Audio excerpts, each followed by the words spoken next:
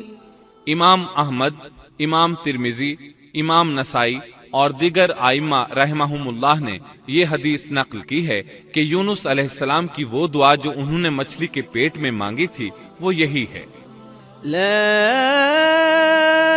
إله إلا أنت سبحانك إني كنت من الظالمين۔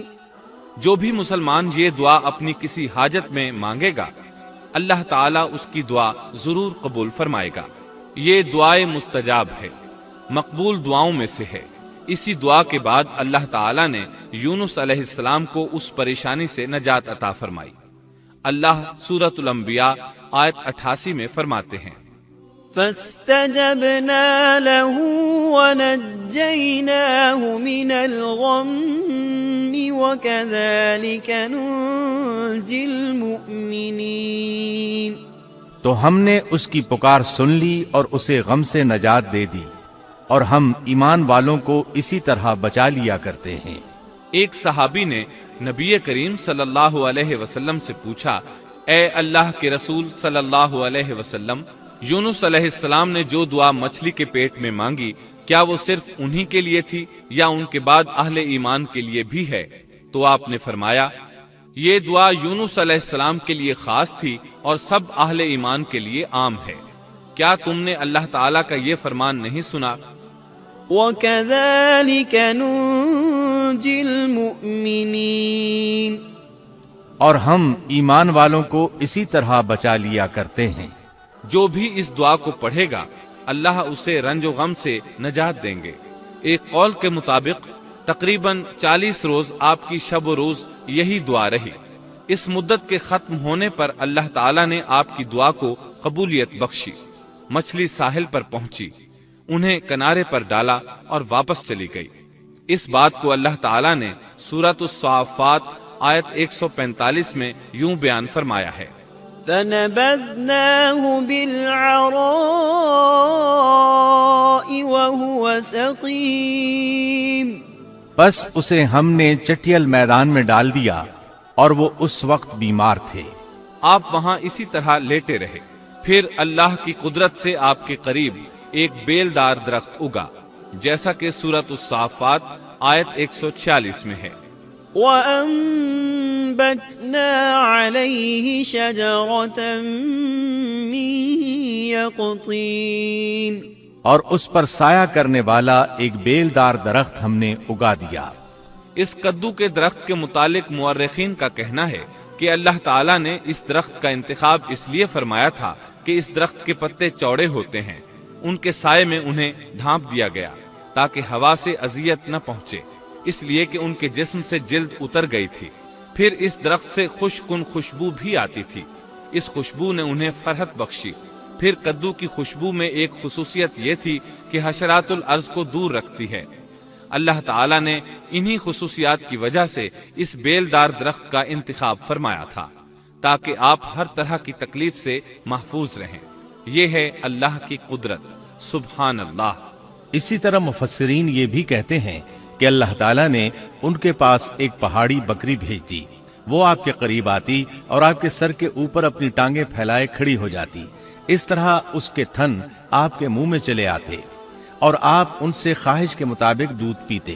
یہ تھا آپ کا کھانا اور پینا۔ رفتہ رفتہ آپ کی حالت بہتر ہو گئی، توانا اور تندرست ہو گئے، پھر آپ اٹھنے کے قابل ہو گئے، اور یہ سب اللہ تعالیٰ کی مہربانی سے ہوا۔